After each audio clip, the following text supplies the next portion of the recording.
দেখতে দেখতে দীঘায় দুটো দিন যে কিভাবে কেটে গেল তা বোঝাই গেল না। আজকে বাড়ি যাওয়ার পালা। সময় মতো রেডি হয়ে বাস স্ট্যান্ডেও চলে এসেছি আমরা। হ্যালো বন্ধুরা, আমি পূজা। মিষ্টি সুখ চ্যানেলের আরেকটি নতুন ব্লগে তোমাদের সবাইকে ওয়েলকাম। আশা করছি সকলে সুস্থ আছো। আজকের ভিডিওটিতে Digha to Kolkata bus journey share করব তোমাদের সাথে। আমরা শ্যামলী পরিবহনে বাসে জার্নি করেছিলাম। কোথা থেকে বাসে উঠেছি, কত টাকা ভাড়া পড়লো, আর কোথায় কতক্ষণের জন্য হল্ট দিল বাসটি, সমস্ত কিছুই বলবো এই ভিডিওতে। তাই স্কিপ না করে ভিডিওটি দেখতে থাকো তোমরা। আশা করছি খারাপ লাগবে না। আর যদি ভিডিওটি তোমাদের ভালো লেগে থাকে তাহলে একটি লাইক করে দিও ও চ্যানেলটিকে সাবস্ক্রাইব করে পাশে থেকো আমার। সিহক বিচ বা মোহনা যে রাস্তাটি করে যাওয়া হয় টোটো করে, কিছুটা এগিয়ে আসলে শনি মন্দির ও বিপত্তারিণী মায়ের মন্দির দেখতে পাবে তোমরা। ঠিক তার উল্টো দিকেই আছে শ্যামলী পরিবহনের ওয়েটিং রুম। সেখান থেকেই সকাল 9:50 ও দুপুর 1:45 রোজ বাস ছেড়ে রওনা দেয় কলকাতার ধর্মতলার উদ্দেশ্যে। সকাল 9:50 বাসটি দীঘা থেকে রওনা দেওয়ার পর ধর্মতলায় পৌঁছায় দুপুর 2:20। আর দুপুর 1:45 বাসটি দীঘা থেকে রওনা দেওয়ার পর ধর্মতলায় পৌঁছায় 6:15। মাঝে কোলাঘাটে 20 মিনিটের জন্য ব্রেক দেয়। সকাল 9:50 যে বাসটি আছে সেটা করেই আজকে আমরা জার্নি করছি দীঘা থেকে কলকাতা পর্যন্ত।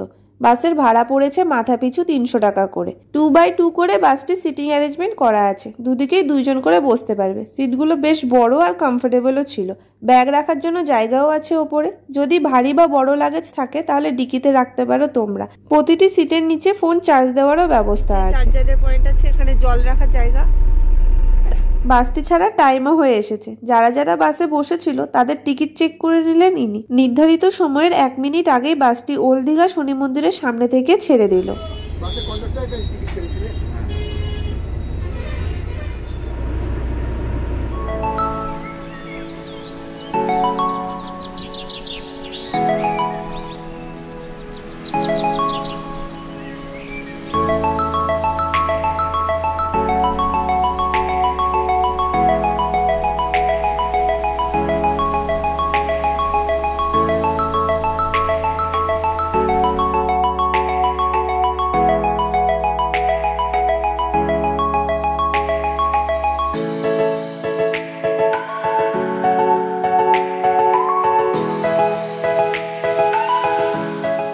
শনি মন্দিরের সামনে থেকে বাসটি ছাড়ার পরে ওল্ড দীঘা মার্কেটের যে শ্যামলী পরিবহনের কাউন্টার আছে সেখানে এসে বাসটি দাঁড়ালো। যারা যারা এই কাউন্টার থেকে টিকিট কেটেছে তারা এখান থেকেই বাসে উঠছে।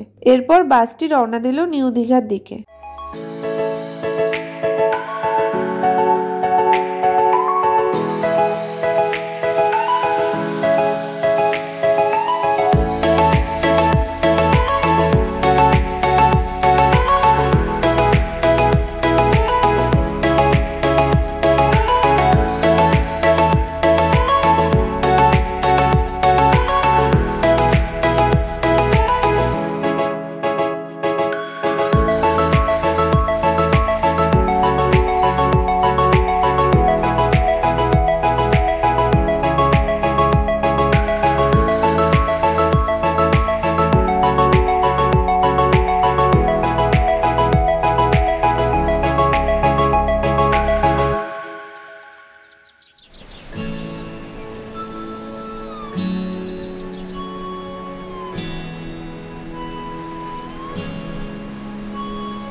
এখন আমাদের নিউ দীঘায় চলে এসেছে।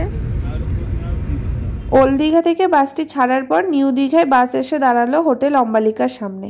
এখানে অনেক লোকই উঠলো বাসে যাদের যাদের টিকিট কাটা ছিল। বাস তাদেরকে নিয়ে এবার রওনা দিল কলকাতার উদ্দেশ্যে। এরপর বাসটি কোথায় স্টপেজ দিচ্ছে তাও তোমাদেরকে বলবো, তাই ভিডিওটি কন্টিনিউ দেখতে থাকো স্কিপ না করে।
দীঘা থেকে বাস ছাড়ার পর এসে দাঁড়ালো চাউলখোলাতে। এখান থেকে প্যাসেঞ্জার তোলার পর আবার বাস রওনা দিল।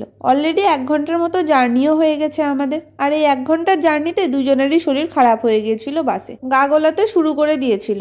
আগে এসবিটিসির বাসে দীঘা জার্নি করেছিলাম, তখন কিছু প্রবলেম হয়েছিল না, কিন্তু এই ভলভো বাসে দুজনেরই সমস্যা শুরু হয়ে গিয়েছিল।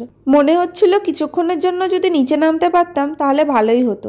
ওর মুখটা দেখো, শুকিয়ে গেছে। খুবই অসুবিধা হচ্ছিল বাসে জার্নি করতে। যত বাস চলছিল বাসের ঝাঁকুনিতে শরীরটা আরো খারাপ হতে শুরু করে দিয়েছে।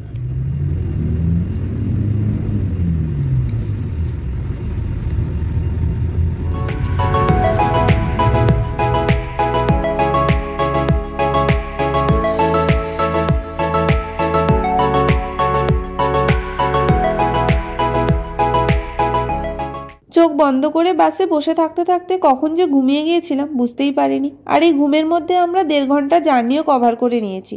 প্রায় 1টা নাগাদ বাস কোলাঘাটে এসে পৌঁছালো। চাউলখোলার পর বাসটির নেক্সট স্টপেজ হলো কোলাঘাট। এখানে 20 মিনিটের মতো বাস দাঁড়াবে। দুপুরের লাঞ্চটা এখান থেকেই সেরে নিয়েছিলাম আমরা। কোলাঘাটের বালাজি হোটেল অ্যান্ড রেস্টুরেন্টে এসে বাসটি দাঁড়িয়েছিল। ঘড়িতে বাজছে এখন 1টা 20। কোলাঘাট থেকে বাসটি ছেড়ে দিয়েছে। এবার গিয়ে দাঁড়াবে একেবারে স্প্ল্যানেটে। 2:20-তে পৌঁছানোর সময়। এবার দেখা যাক কখন পৌঁছায়। মাঝে আর কোথাও বাসটি দাঁড়াবে না।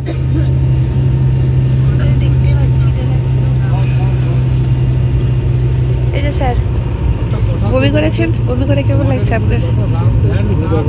ক্লান্ত হয়ে গেছিল। খাওয়া দাওয়া করেছেন? খাওয়া দাওয়া ঠিক ছিল না? খাওয়া দাওয়া খুব ভালো ছিল, কিন্তু সময়ের অভাবে খেতে পারিনি। তাড়াতাড়ি খেয়ে নিতে হয়েছে। করে খেতে হয়েছে। ফিশ থালি, ও সরি, তোমার তো ছিল ভেজ থালি।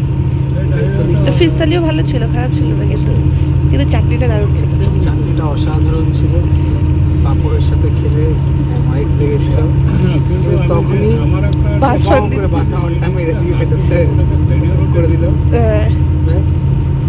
তাড়াতাড়ি 2:20 স্প্ল্যানেটে দেবে বাস। এখন ঘড়িতে বাজছে 1টা 20, মানে আর 1 ঘন্টা প্রায়।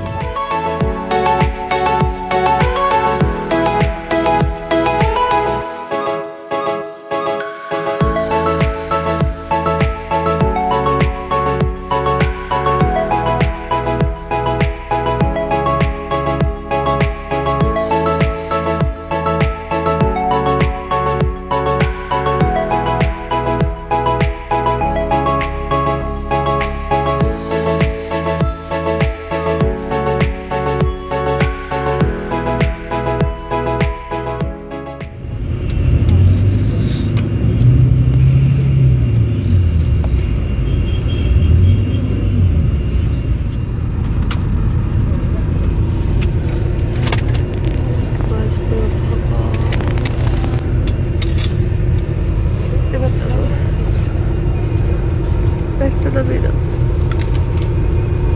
2:20-তে স্প্ল্যানেটে পৌঁছানোর কথা ছিল, সেখানে 2:45 নাগাদ বাস এসে পৌঁছালো। পিয়ারলেস হোটেলের ঠিক উল্টো দিকে মেট্রোর 8 নম্বর গেটের সামনে বাস থেকে সবাই নেমে পড়লো। ওভারঅল বাস জার্নি ভালোই ছিল আমাদের, কিন্তু মাঝে বাসের ঝাঁকুনিতে দুজনেরই শরীর খুব খারাপ হয়ে গিয়েছিল। কোলাঘাটের পর বাস একেবারে ধর্মতলায় এসে দাঁড়িয়েছে, মাঝে কোথাও স্টপেজ দেয়নি। উবের বুক করে নিলাম, এবার বাড়ি যাওয়ার পালা। তো চলো বন্ধুরা, আজকের ভিডিওটি এখানেই শেষ করলাম। যদি ভালো লেগে থাকে তাহলে লাইক করে দিও ও চ্যানেলটিকে সাবস্ক্রাইব করে পাশে থেকো আমার। আবার দেখা হবে অন্য কোনো ব্লগে। আজকের মতো আসছি, টাটা। সকলে সুস্থ থেকো।